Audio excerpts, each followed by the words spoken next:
My father was, he is on the left here, my father was officer of the General Staff of the Soviet Army. He was inspector of land forces, Soviet troops stationed in countries like Mongolia, Cuba, East European countries. This is the picture taken at the entrance of my Institute of Oriental Languages. It's a part of Moscow State University. As every Soviet student, I was, quote-unquote, volunteering for harvesting grain in Kazakhstan. By the end of my training in school, I was recruited by the KGB. This picture was taken on that day, and you can see again how happy it feels to be recruited by the KGB. Pay special attention to number of bottles on the table. One of my functions was to keep foreign guests permanently intoxicated the moment they land at Moscow airport. In 1967, the KGB attached me to this magazine, Look magazine. A group of 12 people arrived to USSR from United States to cover the 50th anniversary of October Socialist Revolution in my country. From the first page to the last page, it was a package of lies.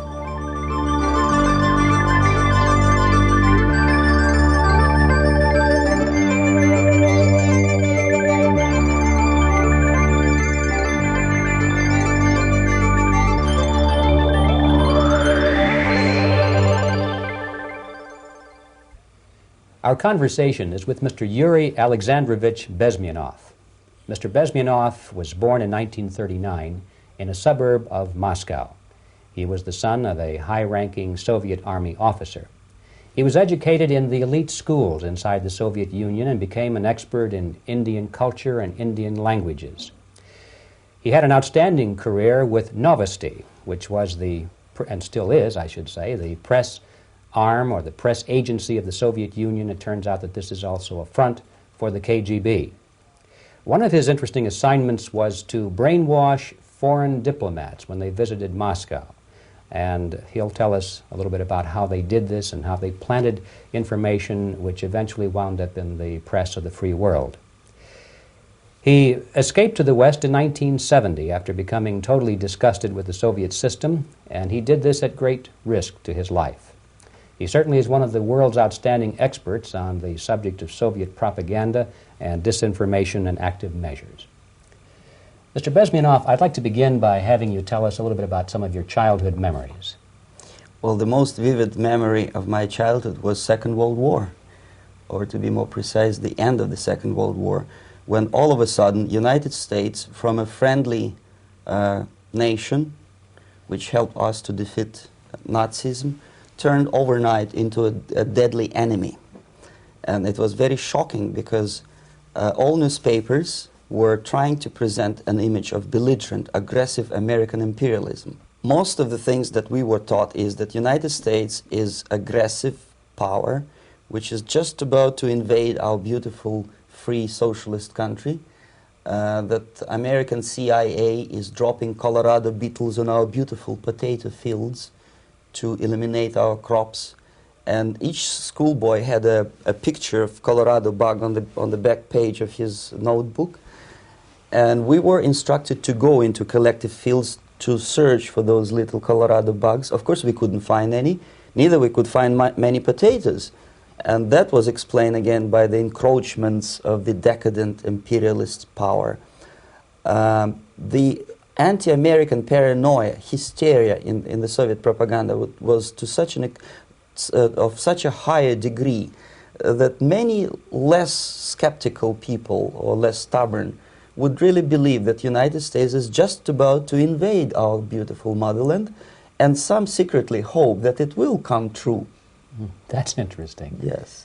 Well, getting back to life inside the Soviet Union or inside communist countries in general, in this country, at the university level primarily, we read and hear that the Soviet system is different from ours, but not that different, and that there is a convergence developing between all of the systems of the world, and that really it doesn't make an awful lot of difference what system you live under because you have corruption and dishonesty and tyranny and all that sort of thing.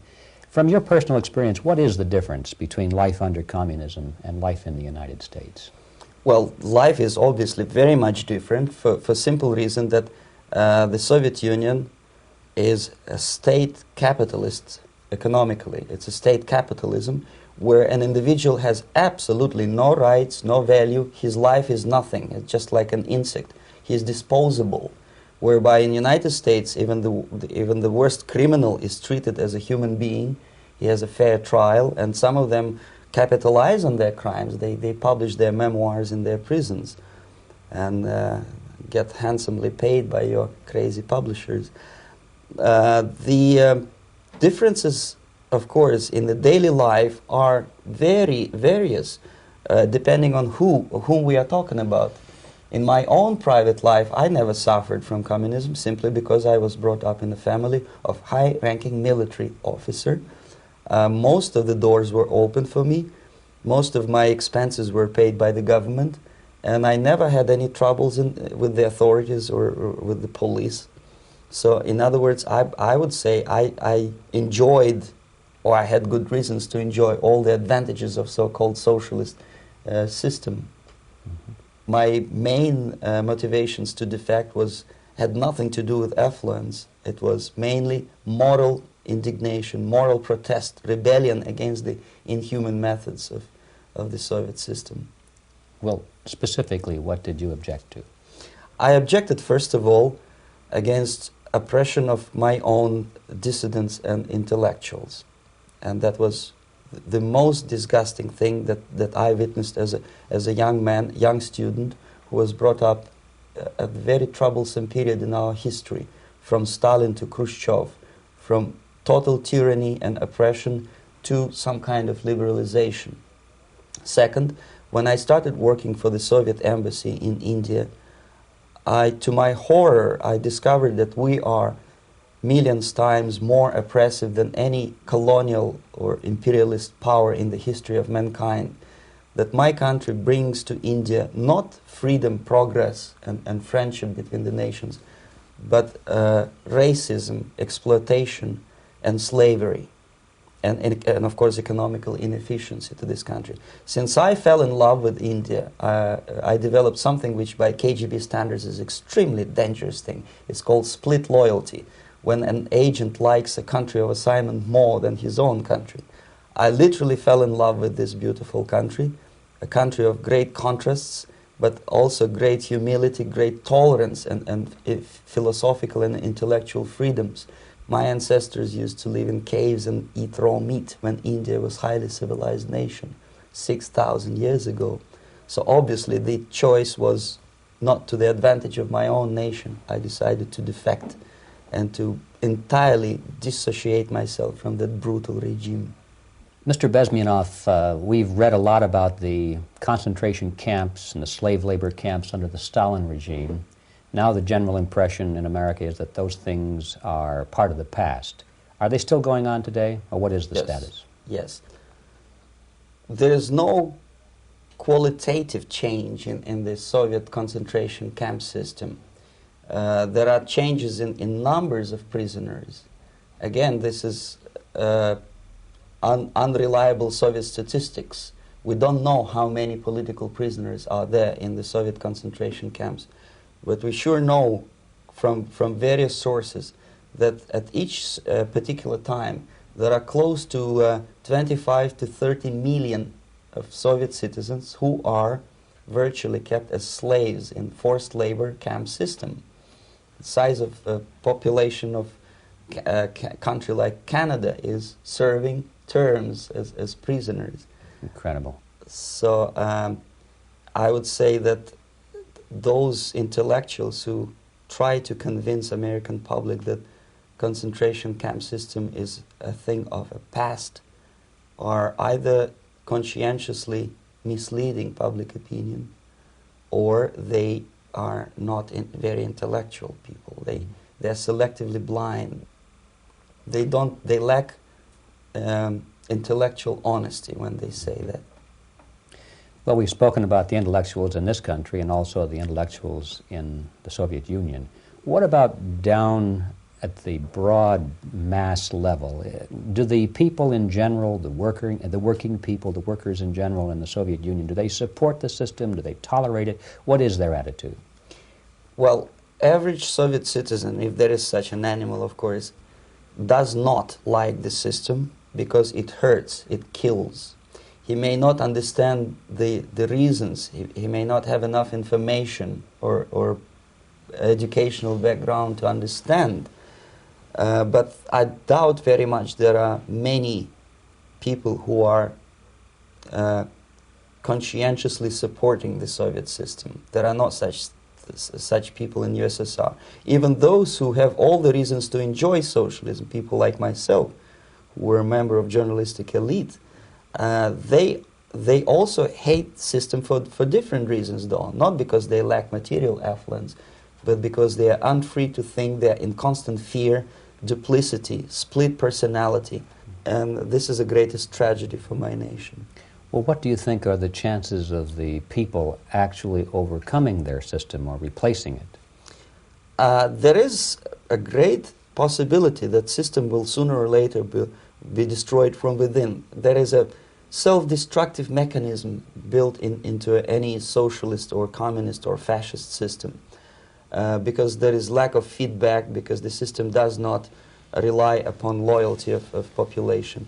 But until this Soviet junta is being supported by the Western so-called imperialists, that is, multinational companies, establishments, governments, and let's face it, intellectuals, so-called academia in the United States is famous for supporting the Soviet system.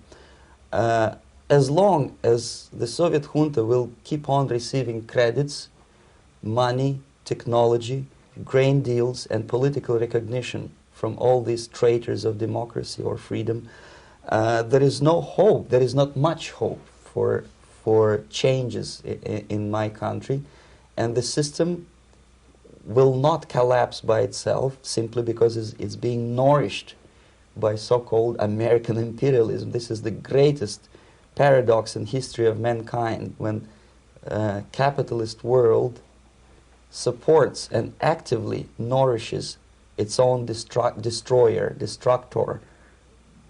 I think you're trying to tell us something. Oh, in yes. This country. Mm-hmm. I'm trying to tell you that it has to be stopped unless you want to end up in Gulag system and enjoy all the advantages of socialist equality. Working for free, catching fleas on your body, sleeping on the planks of plywood in Alaska this time, I guess. That's where Americans will belong, unless they will wake up, of course, and force their government to stop aiding Soviet fascism. Well, you told us a moment ago why you left the system. I'd like to hear the details of how you did it. It must have been a very dangerous thing. It was not so dangerous, it was crazy. First of all, because defecting in India is virtually impossible, thanks to very strong pressure from the Soviet government. Excuse me, you were in India. On assignment at that time. Yes, I was working for the Soviet embassy in New Delhi as a press officer. Mm-hmm. And defecting for a Soviet diplomat is next to impossible. It's a suicide, as I said, because a great friend Indira Gandhi pushed a law through parliament which says, and I quote, "No defector from any country has a right of political asylum in any embassy on the territory of Indian Republic," which is a masterpiece of hypocrisy. No other defector but a Soviet one needs a political asylum. So knowing that perfectly well, I planned a craziest possible way to defect. I studied counterculture in India. There were thousands of young American boys and girls with no shoes, long hair, smoking hash and marijuana, studying sometimes Indian philosophy, sometimes simply pretending that they study. And they greatly annoyed Indian police, and they were laughing stock of Indians because obviously they were good-for-nothing students. I studied carefully where they congregate, what routes they travel, what language they speak, what do they smoke. And one day I simply joined a group of hippies to avoid detection of Indian police. I was dressed as a typical hippie with blue jeans, long camise shirts with all kind of nice decorations like beads, long hairs. I bought a wig because for several weeks I had to turn myself from a conservative Soviet diplomat into a very progressive American hippie. And that was the only way that I could avoid detection. It was very interesting experience, but it was necessary because from my own knowledge as a member of Soviet embassy staff, I knew that there were many cases when Soviet defectors were betrayed by Indian police, and also some Western embassies played a very dirty role in betraying the Soviet defectors. According to our information, they were some, I wouldn't call them double agents, but simply immoral people working for this for the United States embassy, and confiding in people like this would be a suicide. So I had to be extremely careful. I could not trust anyone, and that was the reason for such a crazy way to defect. Well, had you been caught in the act of trying to get out, what would have happened to you? Oh, most likely I would end up in concentration camp, or depending on the situation and on the whim of some bureaucrat in KGB, maybe even executed. This is normal practice, quietly, of course, not publicly. But that would be the end of my defection, of course. Well, when did you finally make it to the United States? In 1970, after about 6 months of debriefing in Athens by the CIA, and I presume FBI too, they let me go first to Germany, then to Canada. That was my decision. I had to change my identity to protect my family and my friends in USSR. And also I was a little bit paranoid, knowing that both Soviet KGB and probably some double agents within American system may be after me. So I wanted to settle down as far away as possible. I requested CIA to give me some kind of new identity and just let me go on my own. And I settled in Canada. I was a student. I changed many professions, from farm help and laundry truck driver to language instructor and broadcaster for Canadian Broadcasting Corporations in Montreal. Well, have you had any threats on your life or any yes. unpleasant? In about 5 years, KGB eventually discovered that I am working for Canadian Broadcasting.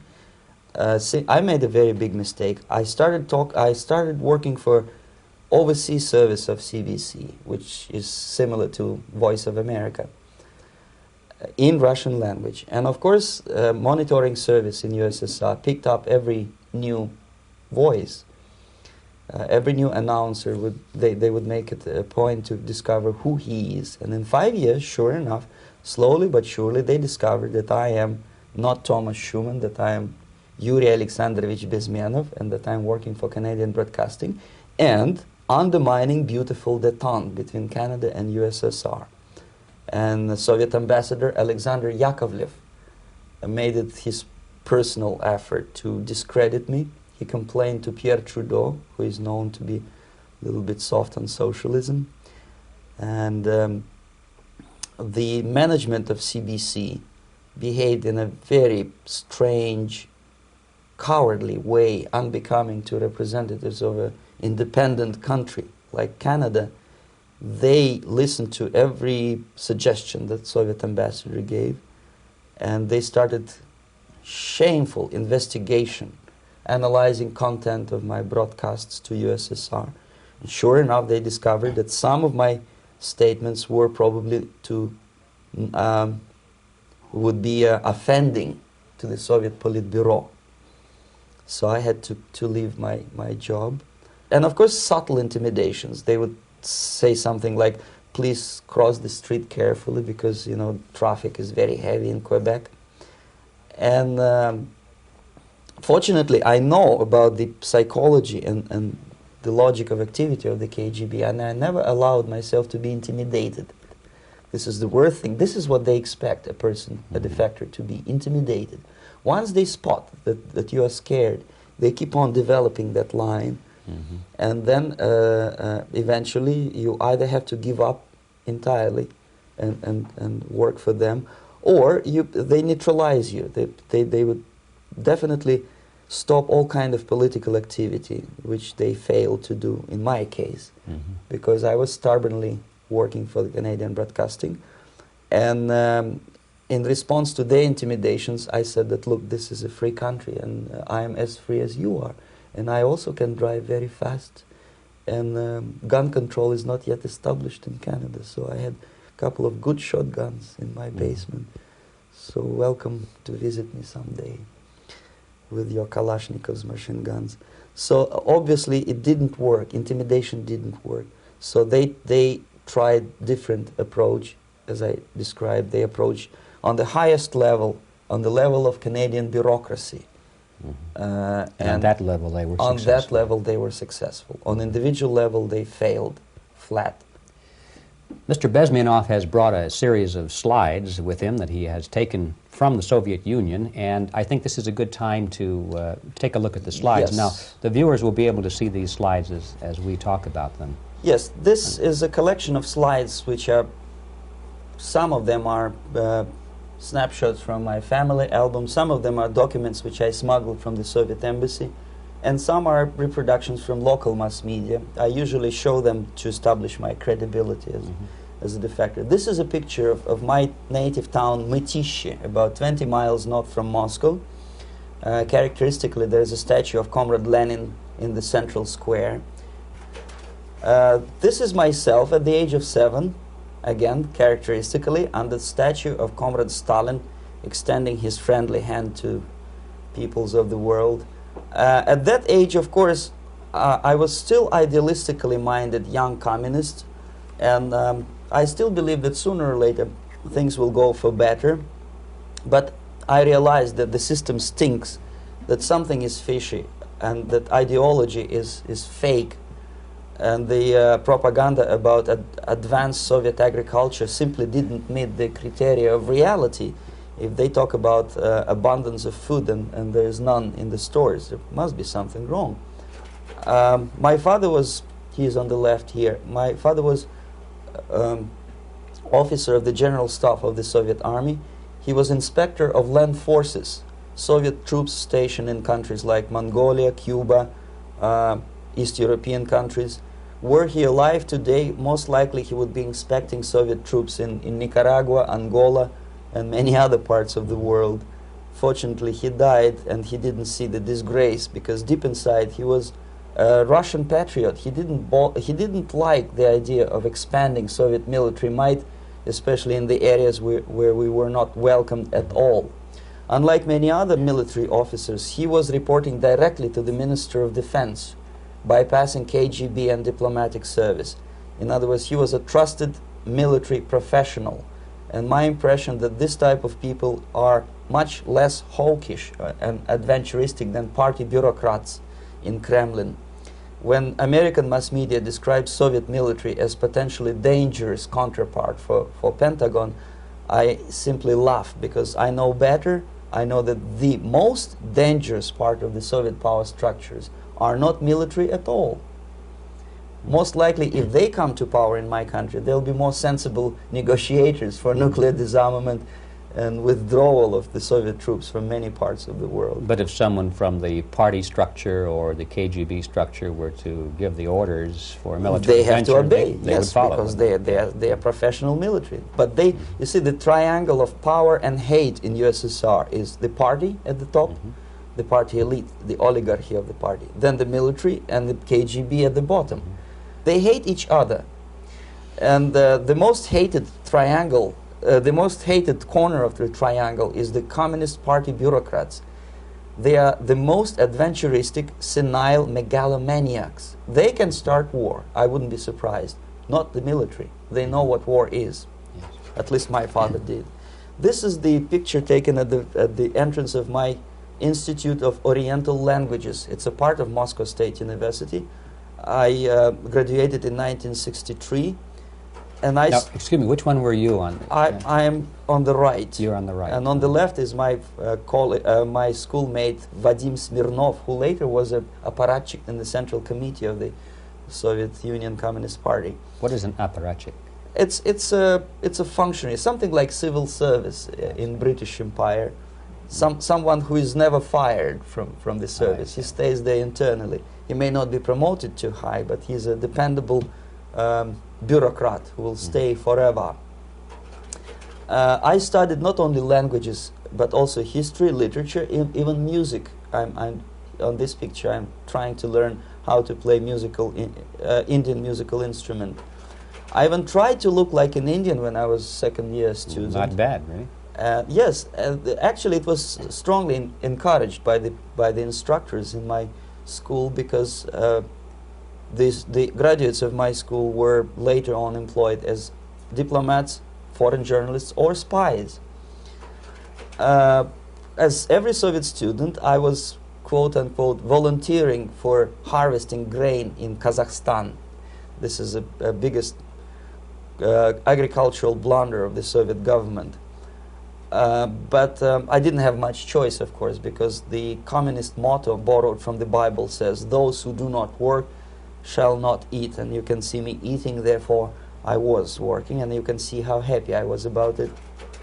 I went through a very extensive physical and military training, including the military games in areas, suburban areas of Moscow. And here, for example, we are on a tour in Arkhangelsk area. And by the end of my training in school, I was recruited by the KGB. This picture was taken on that day, and you can see again how happy it feels to be recruited by the KGB. Our conversation with Yuri Alexandrovich Bezmenov, who is a defector from the Soviet Union, a former propaganda agent for Novosti and the KGB, will continue after this message.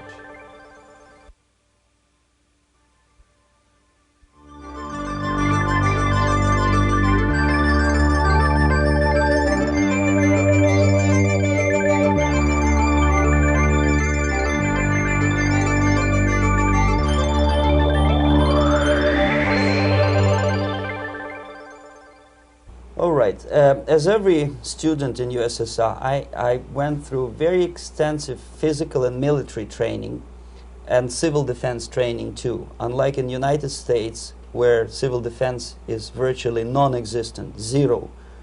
In USSR, every student, whatever his major subject, has to go through very extensive 4-year military and civil defense training. You can see me here with a group of students during one of the war games near Moscow. The main idea, of course, is to prepare a huge reserve army of the USSR. Each student has to graduate as a junior lieutenant. In my case, it was administrative and military intelligence service. My first assignment was to India as a translator with the Soviet Economical Aid Group, building refinery complexes in Bihar state and Gujarat state. At that time, I was still naively, idealistically believing that what I was doing contributes to the understanding and cooperation between the nations. It took me quite a number of years to realize that what we were bringing to India was a new type of colonialism, 1,000 times more oppressive and exploitative than any colonialism or imperialism in history of mankind. But at that time, I was still hoping that, well, maybe it's not that bad, could be worse, and things may go for better. And I even tried to implement the beautiful Marxist motto, "Proletarians of all the countries unite." I tried to unite with the nice Indian girl, and I was fascinated by Indian culture, by the family life in this country. But obviously, Communist Party had different plans for my genes, so I had to marry this beautiful Russian girl. In the span of my career, I married 3 times. Most of these marriages were marriages of convenience, on advice from the Department of Personnel. This is normal practice in USSR. When a Soviet citizen is assigned to a foreign job, he has to be married, either to keep family in USSR as hostages, or, if it's a convenience marriage like mine, so that the husband and wife are virtually informers on each other to prevent defection or contamination by decadent imperialist or capitalist ideas. In my case, I hated that girl so much that the moment I landed in Moscow, we were divorced, and I married later, second time. By the end of my first assignment in India, I was promoted to the position of public relation officer. You can see me here translating a speech by a Soviet boss. And you're on the right. I'm on the right here, yes. And it was, the occasion was commissioning of the refinery complex in Bihar, Barauni. Back in Moscow, I was immediately recruited by Novosti Press Agency, which is a propaganda and ideological subversion front for the KGB. 75% of the members of the Novosti are commissioned officers of the KGB. The other 25 are, like myself, co-opted agents who are assigned to specific operations. In this particular case, you can see me talking to students of Lumumba Friendship University in Moscow. This is a huge school under the direct control of the KGB and Central Committee, where future leaders of the so-called national liberation movements are being educated and selected carefully. And some of them have absolutely, this, for example, is a group of students from Lumumba. They don't look like students at all. They look more like military, and that's exactly what they were. They were dispatched back to their countries to be leaders of the so-called national liberation movements, or to be translated into normal human language, leaders of international terrorist groups. Another area of activity when I was working for the Novosti was to accompany groups of so-called progressive intellectuals, writers, journalists, publishers, teachers, professors of colleges. You can see me here in Kremlin. I'm second on the left, with a group of Pakistani and Indian intellectuals. Most of them pretended they don't understand that we are actually working on behalf of the Soviet government and the KGB. They pretended that they are actually being guests, VIP intellectuals, that they are treated according to their merits and their intellectual abilities. For us, they were just a bunch of political prostitutes to be taken advantage for various propaganda operations. Therefore, you can see perfectly well the senior colleague of mine on the left doesn't really have that much respect on his face, and myself with a very skeptical smile, typical KGB sarcastic smile, anticipating another victim of ideological brainwashing. This is how a typical conference in Novosti headquarters in Moscow looked like. Sitting in the middle is Boris Burkov, the then director of Novosti Press Agency, high-ranking party bureaucrat in the Department of Propaganda. I am standing next to a famous Indian poet, Sumitranandan Pant.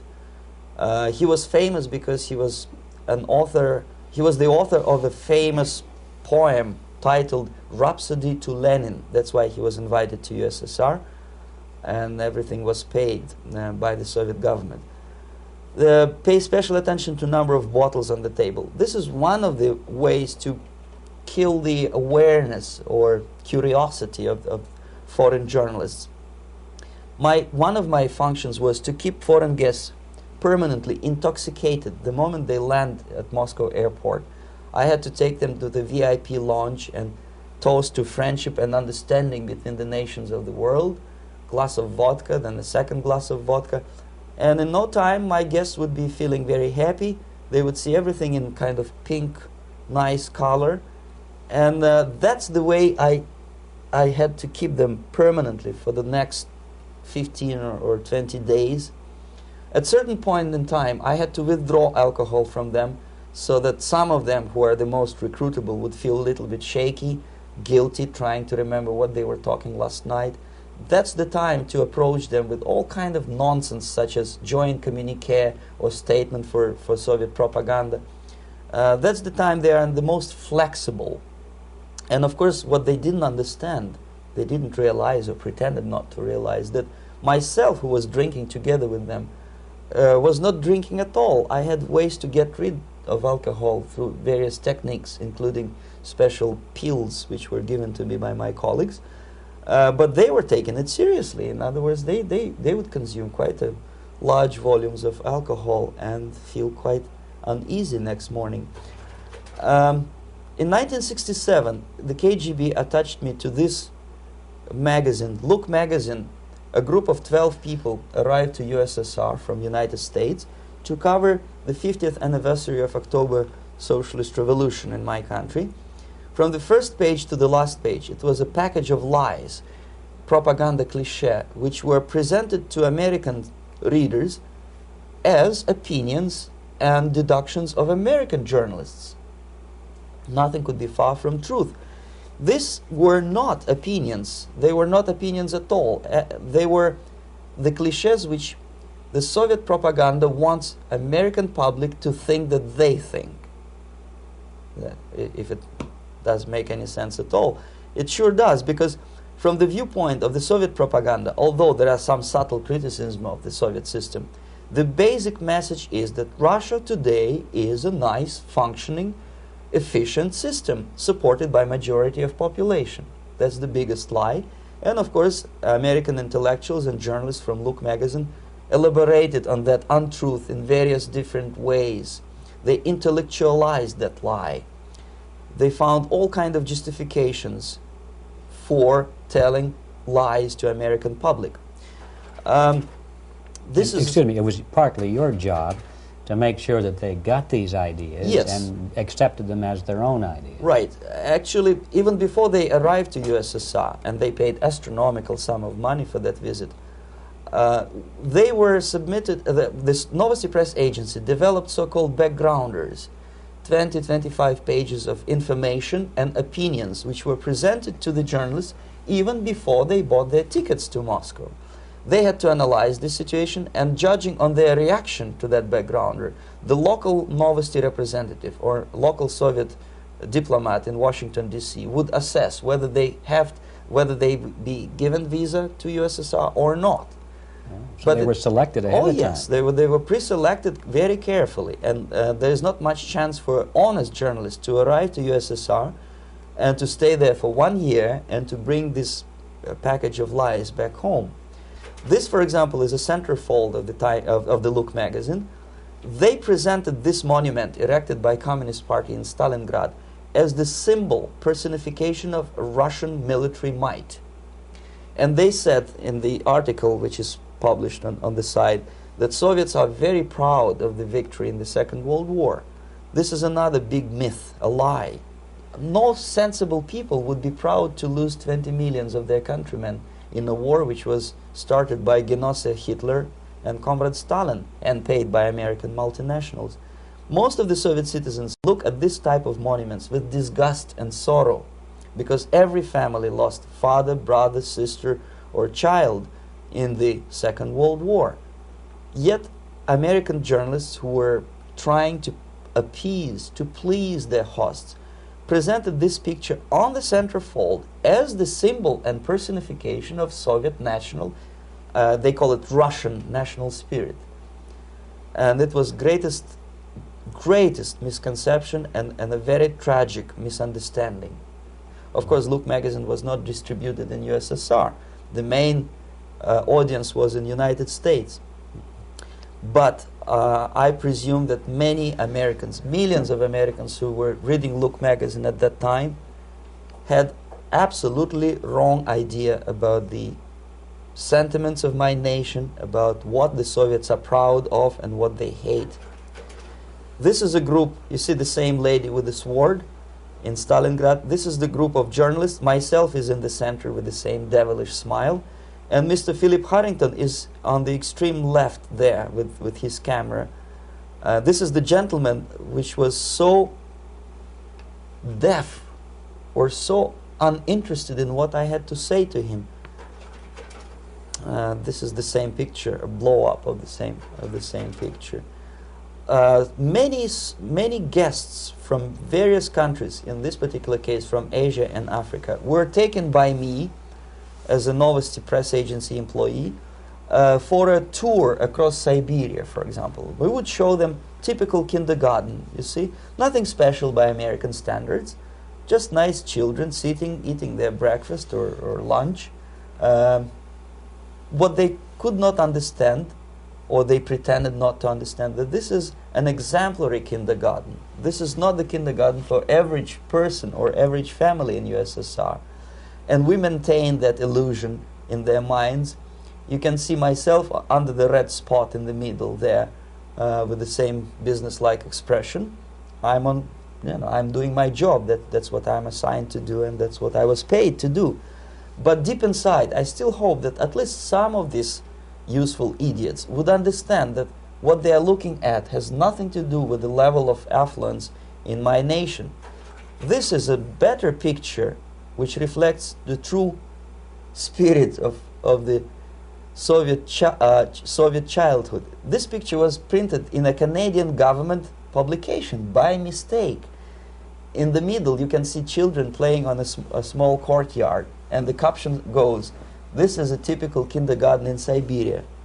What these idiots didn't understand, that it is not kindergarten at all. It is a prison for children of political prisoners. But there was not a single mentioning that what they were visiting actually was an area of concentration camps. And the job of people like myself to help them to not to notice that they are actually talking to prisoners. Most of the children were dressed, especially on the occasion of the foreigners' visit. Of course, there were no corpses on the ground. There were no machine gun guards. And well, it looks not very pleasant, as you see.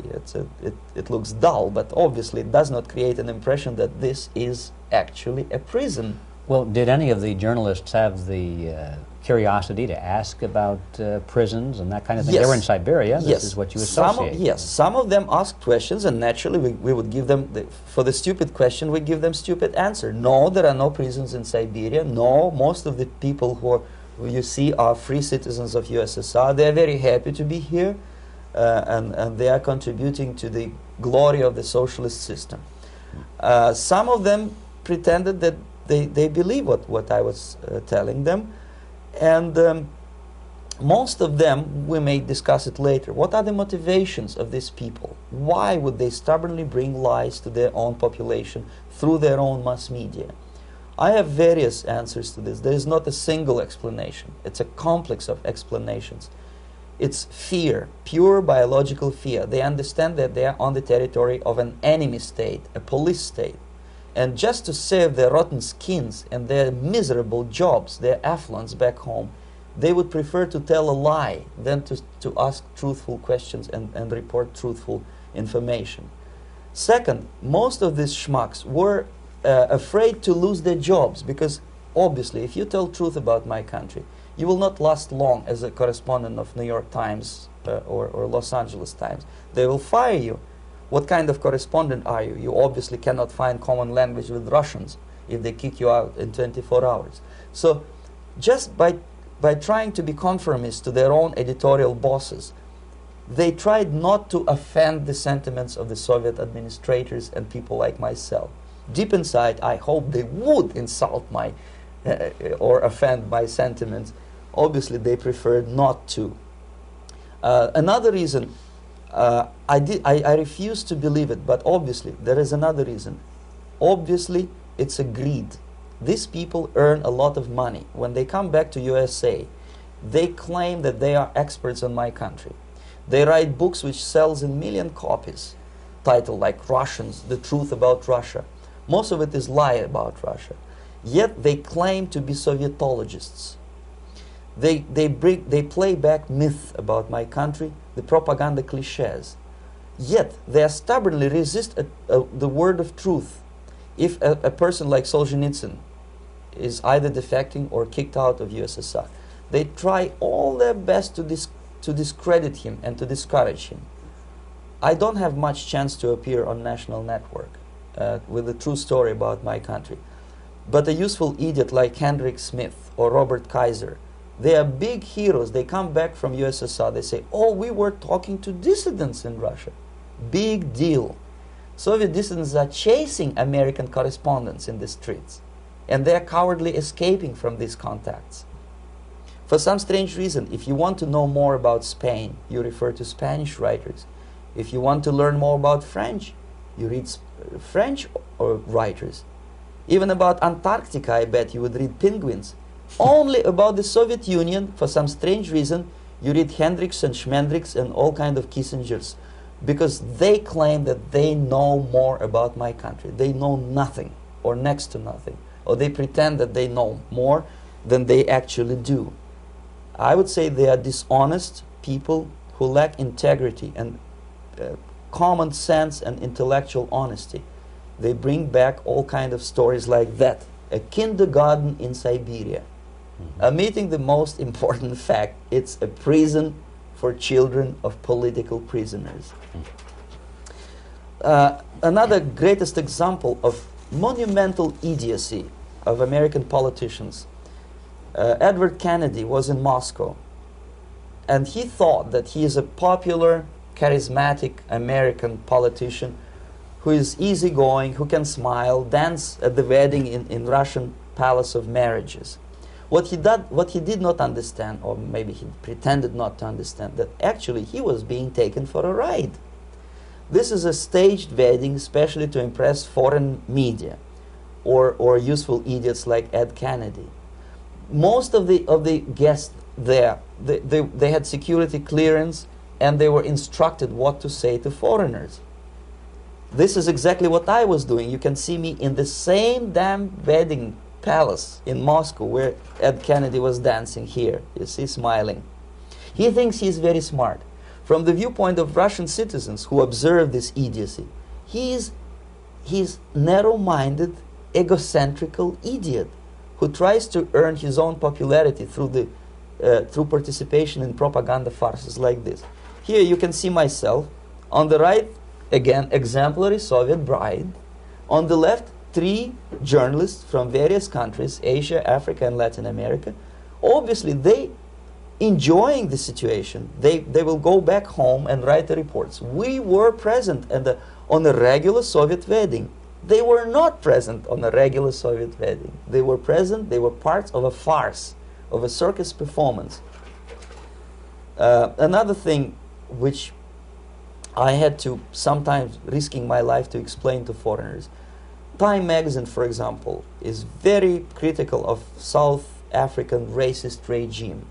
The whole article was dedicated to the shameful internal passport system where blacks are not allowing to live with whites. For some strange reason, for the last 14 years since my defection, nobody wanted to pay attention to my passport. This is my passport. It also shows my nationality, and it has a police rubber stamp, which is called propiska in Russian language, which assigns me to a certain area of residence. I cannot leave that area, same way as this black man cannot leave the area in South Africa. Yet we call South African government racist regime. Not a single Jane Schmonda or Fonda is brave enough, courageous enough to come to media and say, look, this is what happens in USSR. I send a copy of my passport to many American liberals and civil rights defenders and all the other useful idiots. They never bothered to answer me back. This shows what kind of integrity, what kind of honesty these people are. They're a bunch of hypocrites because they don't want to recognize a good example of racism in my country. This is the first stage of befriending a professor. You can see myself on the left with the same James Bond smile.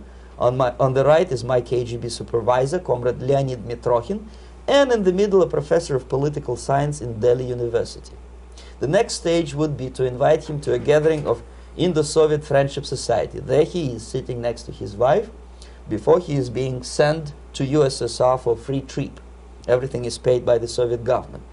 He was made to believe that he is invited to USSR because he is a talented, sober-thinking intellectual. Absolutely false. He is invited because he is a useful idiot, because he would agree and subscribe to most of the Soviet propaganda cliché.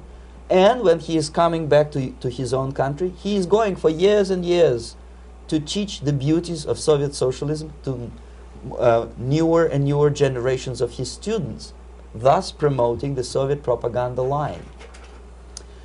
The KGB was even curious about this gentleman. It may look innocent. Maharishi Mahesh Yogi, a great spiritual leader, or maybe a great charlatan and crook, depending on from which side you are looking at him. Beatles were trained at his ashram in Hardwar in India how to meditate. Mia Farrow and other useful idiots from Hollywood visited his school, and they returned back to United States absolutely zonked out of their minds with marijuana, hashish, and crazy ideas of meditation. To meditate, in other words, to isolate oneself from the current social and political issues of your own country, to get into your own bubble, to forget about troubles of the world.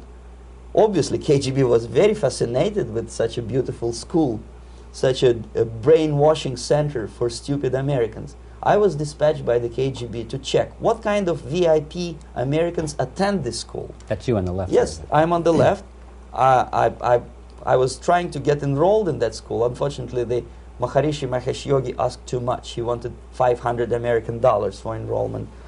But my function was not actually to get enrolled in the school. My function was to discover what kind of people from United States attend this school. And we discovered that, yes, there are some influential members of family, public opinion makers of United States, who come back with the crazy stories about Indian philosophy. Indians themselves look upon them as idiots, useful idiots. To say nothing about KGB, who looked at them as extremely naive, misguided people.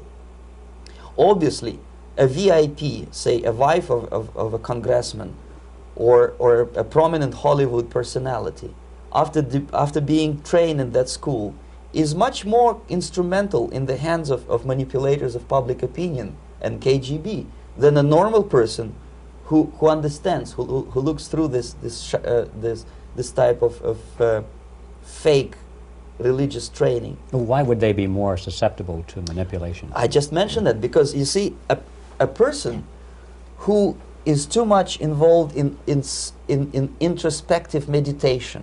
You see, if you carefully look what Maharishi Mahesh Yogi is teaching to Americans, is that most of the problems, most of the burning issues of today can be solved simply by meditating.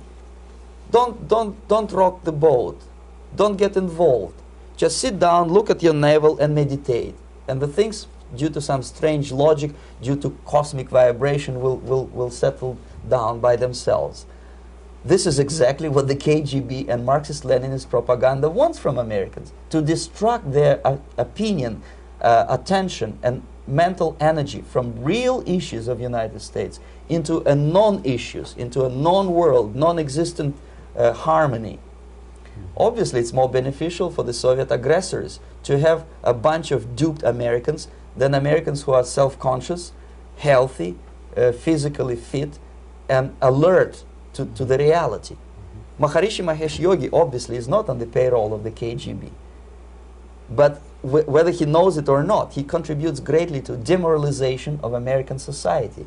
And he's not the only one. There are hundreds of those gurus who come to your country to capitalize on naivete and stupidity of Americans. It's a fashion. It's a fashion to meditate. It's a fashion not to be involved. So obviously, you can see that if KGB were that curious, if they paid my trip to Hardwar, if they assigned me to that strange job, obviously they were very much fascinated. They were convinced that that type of brainwashing is very efficient and instrumental in demoralization of the United States. Our conversation with Yuri Alexandrovich Bezmenov, who is a defector from the Soviet Union, a former propaganda agent for Novosti and the KGB, will continue after this message.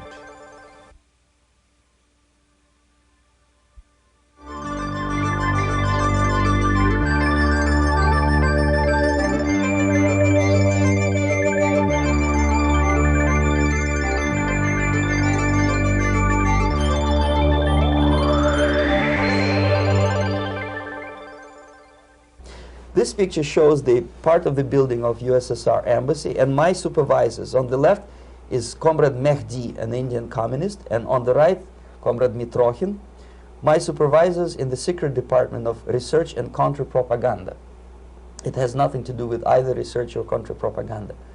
Most of the activity of that department was to compile huge volume of information on individuals who were instrumental in creating public opinion.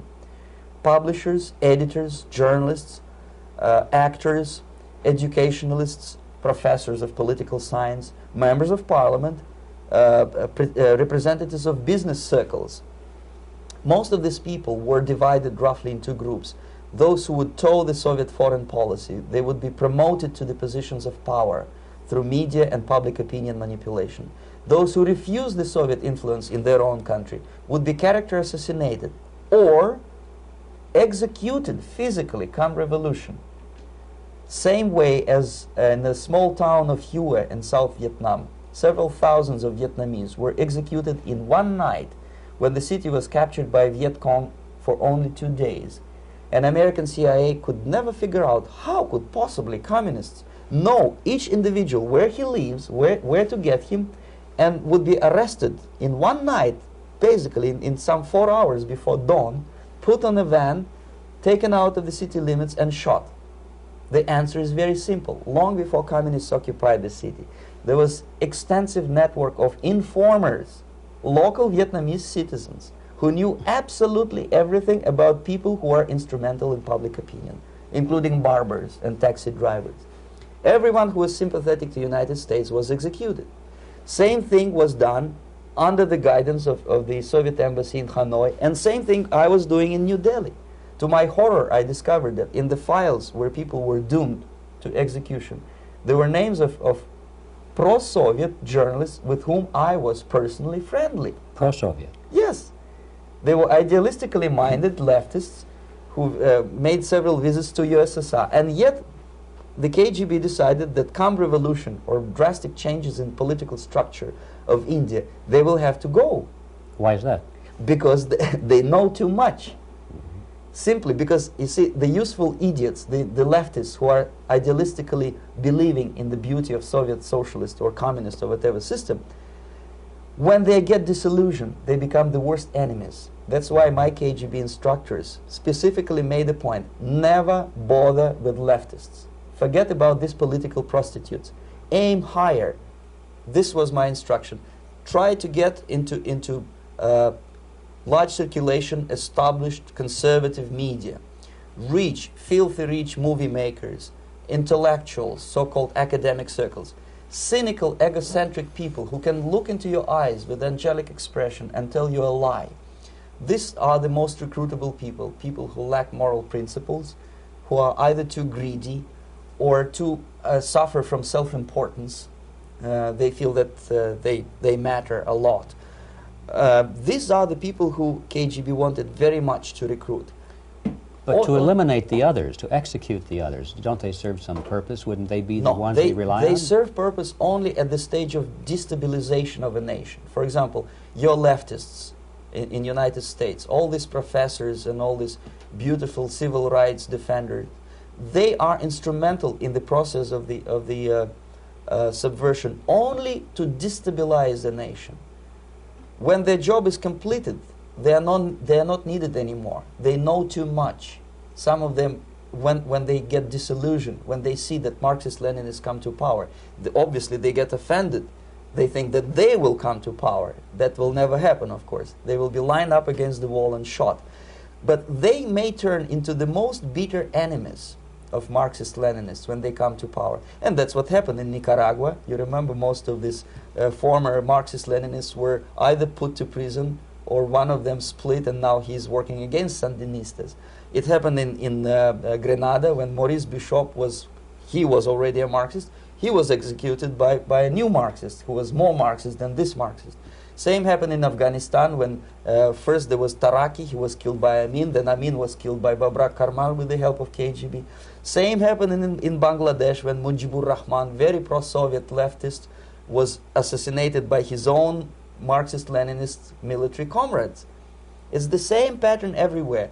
The moment they serve their purpose, all the useful idiots are either be executed entirely, all the idealistically minded Marxists, or exiled, or put in prisons, like in Cuba. Many former Marxists are in Cuba, in prison.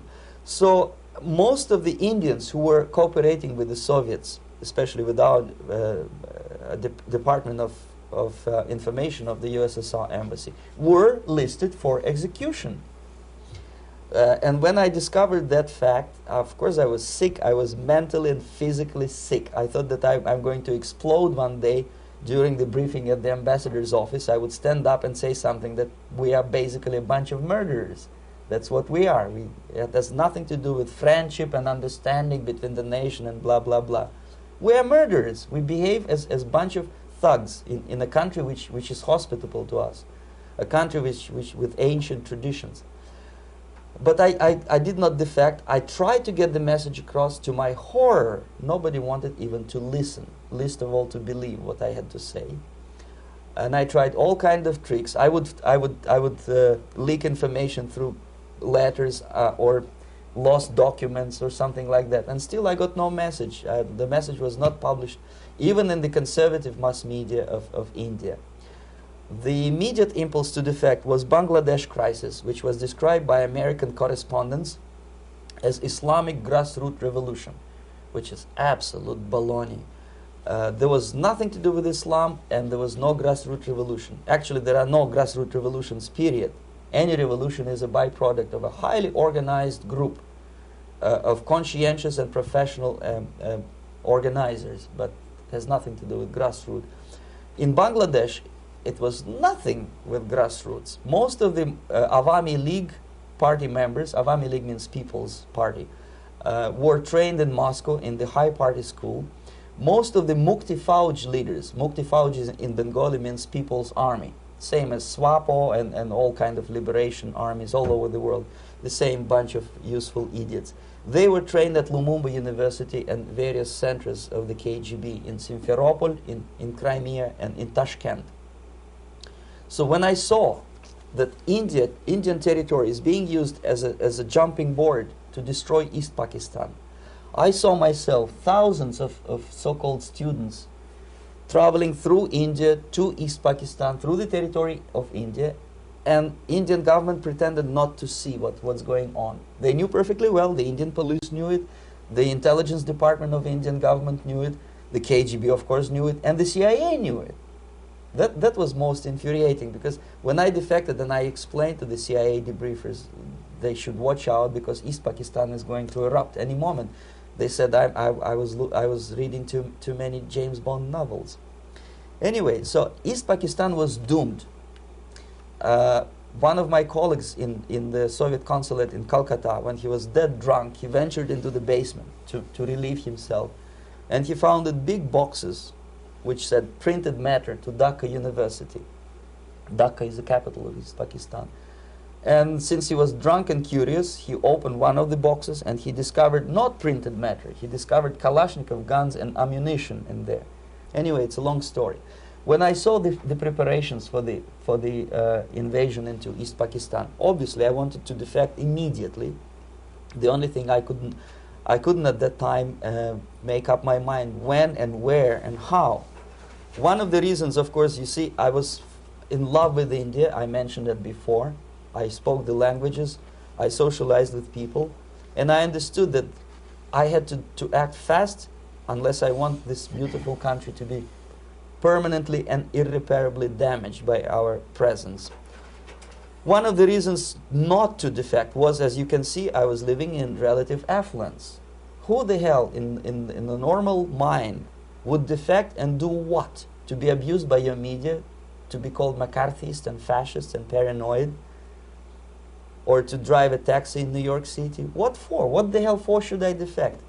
To be abused by Americans, to be insulted in exchange for my effort to bring the truthful information about impending danger of subversion.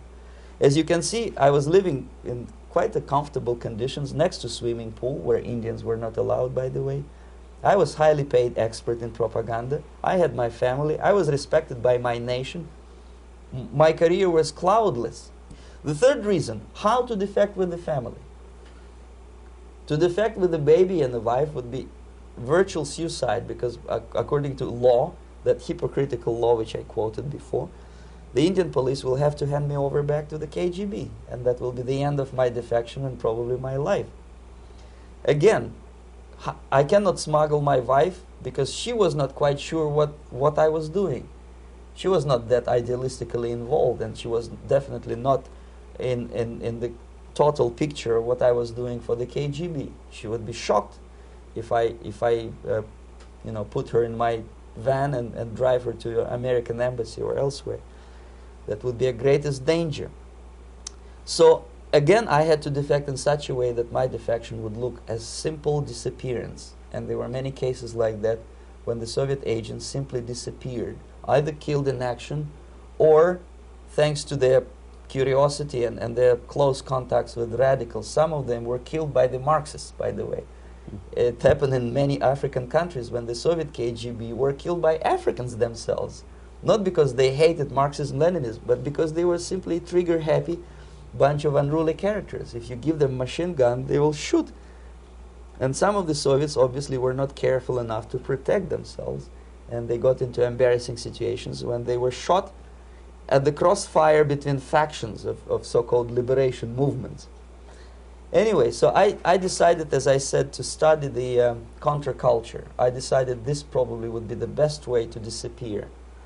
I socialized with characters like this. On the left, you see, he's a barefoot American hippie. It took me quite a long time to study exactly what they were doing and how to mix with them. But eventually I did it. Most of Indian newspapers carried my picture and promise of 2,000 rupees for information about my whereabouts. But they were looking for the wrong person, because they obviously tried to stop a young Soviet diplomat in white shirt and tie, and this is how I looked at the time of defection. Nobody could possibly think that a Soviet diplomat would be as crazy as to join a bunch of hippies. That's you. Travel India and smoke hash. So I made it literally almost like a Hollywood-style detective story. From under the nose of the KGB in Bombay airport, I landed the plane and I flew to Greece, where I was debriefed by the CIA. That's basically that's all for my slides. We can turn off the projector, then. That's very interesting. Well, you spoke several times before about ideological subversion. That is a phrase that I'm afraid some Americans don't fully understand. When the Soviets use the phrase ideological subversion, what do they mean by it? Ideological subversion is the process which is legitimate, overt, and open. You can see it with your own eyes. All you have to do, all American mass media has to do, is to unplug their bananas from their ears, open up their eyes, and they can see it. There is no mystery. There is nothing to do with espionage. I know that espionage intelligence gathering looks more romantic.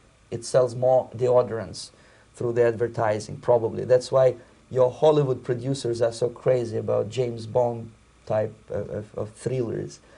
But in reality, the main emphasis of the KGB is not in the area of intelligence at all.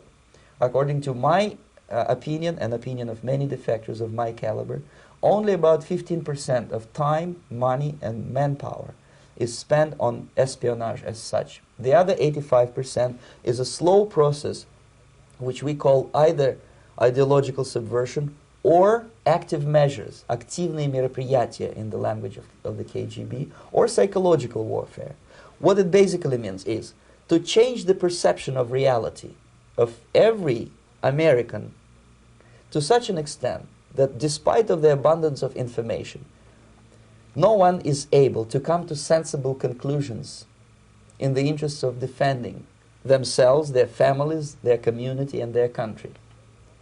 It's a great brainwashing process which goes very slow, and it's divided in 4 basic stages.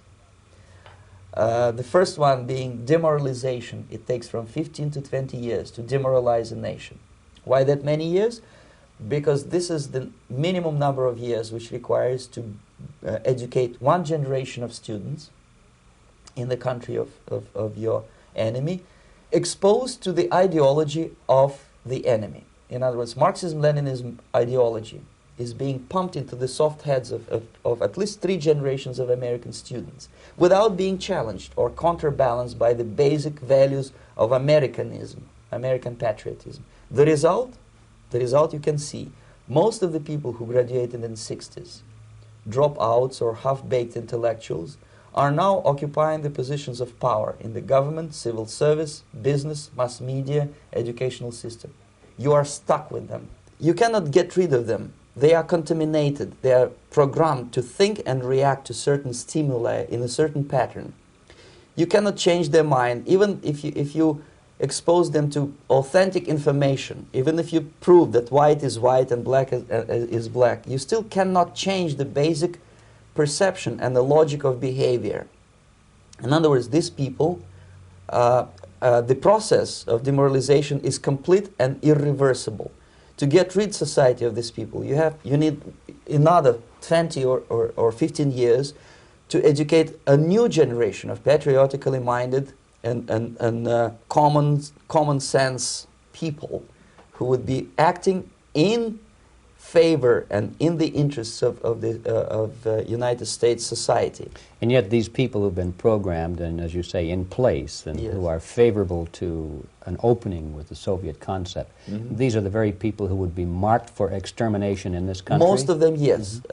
Simply because the psychological shock when they will see in future what the beautiful society of equality and social justice means in practice, obviously they will revolt.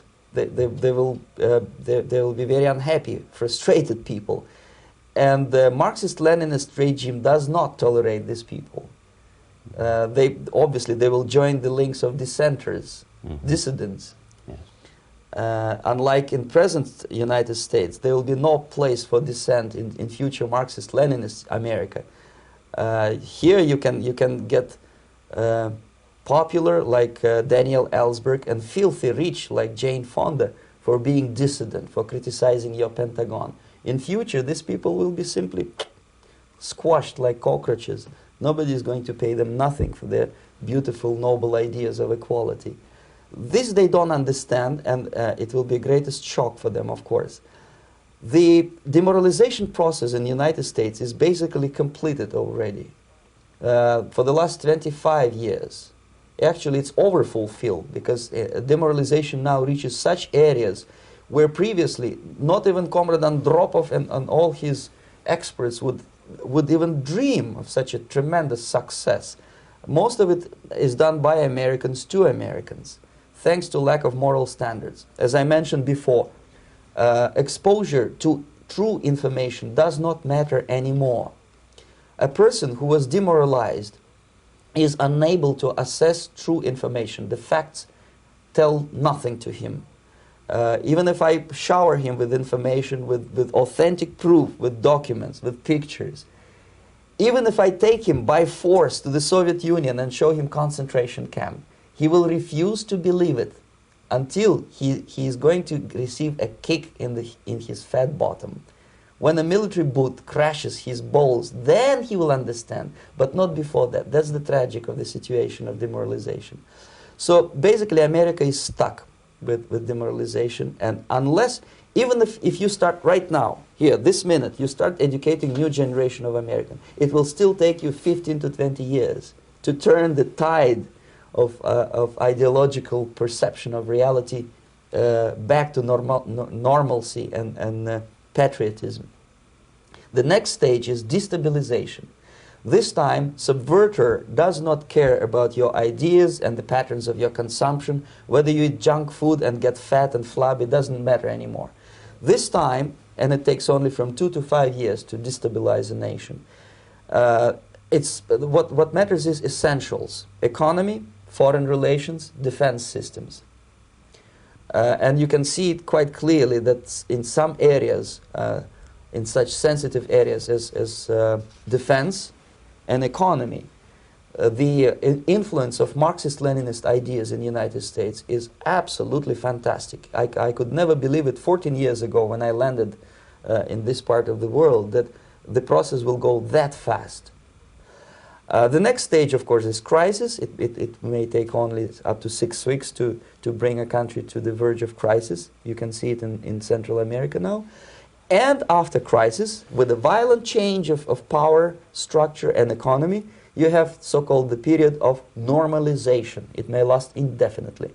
Normalization is a cynical expression borrowed from Soviet propaganda. When the Soviet tanks moved into Czechoslovakia in '68, Comrade Brezhnev said, "Now the situation in brotherly Czechoslovakia is normalized." This is what will happen in the United States if you allow all these schmucks to bring the country to crisis, to promise people all kind of goodies and the paradise on earth, to destabilize your economy, to eliminate the principle of free market competition, and to put a big brother government in Washington, D.C., with benevolent dictators like Walter Mondale, who will promise lots of things, never mind whether the promises are fulfillable or not.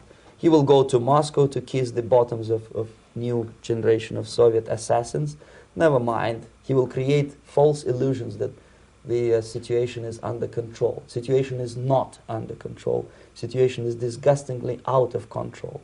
Most of the American politicians, media, and educational system trains another generation of people who think they are living at a peacetime. False. United States is in the state of war, undeclared total war against the basic principles and the foundations of this system. And the initiator of this war is not Comrade Andropov, of course. It's the system. However ridiculous it may sound, the world communist system or the world communist conspiracy, whether I scare some people or not, I don't give a hoot. If you are not scared by now, nothing can scare you. But you don't have to be paranoid about it. What actually happens now, that unlike myself, you have literally several years to live on unless the United States wake up. The time bomb is ticking. With every second, the disaster is coming closer and closer. Unlike myself, you will have nowhere to defect to, unless you want to live in Antarctica with penguins. This is it. This is the last country of freedom and possibility. Okay, so what do we do? What is your recommendation to the American people? Well, the immediate thing that comes to my mind is, of course, there must be a very strong national effort to educate people in the spirit of real patriotism, number one. Number two, to explain them the real danger of socialist, communist, whatever, welfare state, big brother government. If people will fail to grasp the impending danger of that development, nothing ever can help United States. You may kiss goodbye to your freedom, including freedoms to homosexuals, to prison inmate. All these freedoms will vanish, evaporate in 5 seconds, including your precious lives. The second thing, the moment at least part of United States population is convinced that the danger is real, they have to force their government. And I'm not talking about sending letters, signing petitions, and all this beautiful, noble activity. I'm talking about forcing United States government to stop aiding communism. Because there is no other problem more burning and urgent than to stop the Soviet military-industrial complex from destroying whatever is left of the free world. And it is very easy to do. No credits, no technology, no money, no political or diplomatic recognition, and of course no such idiocy as grain deals to USSR. The Soviet people, 270 millions of Soviets, will be eternally thankful to you if you stop aiding a bunch of murderers who sit now in Kremlin and whom President Reagan respectfully calls government. They do not govern anything, least of all such complexity as the Soviet economy. So basic, two very simple, maybe two simplistic answers or solutions, but nevertheless they are the only solutions. Educate yourself, understand what's going on around you. You are not living at the time of peace. You are in a state of war, and you have precious little time to save yourself. You don't have much time, especially if you are talking about young generation. There's not much time left for convulsions and sexual masturbation to the beautiful disco music. Very soon it will go, just overnight. If we are talking about capitalists or wealthy businessmen, I think they are selling the rope on which they will hang very soon. If they don't stop, if they cannot curb their unsettled desire for profit, and if they keep on trading with the monster of the Soviet communism, they are going to hang very soon. And they will pray to be killed, but unfortunately they will be sent to Alaska probably to manage industry of slaves. It's simplistic. I know it sounds unpleasant. I know Americans don't like to listen to things which are unpleasant. But I have defected not to tell you the stories about such idiocy as microfilm, James Bond type espionage. This is garbage. You don't need any espionage anymore. I have come to talk about survival. It's a question of survival of this system. You may ask me, what is it in for me? Survival, obviously, because unlike, as I said, I am now in your boat. If we sing together, we'll sing beautifully together. There is no other place on this planet to defect to.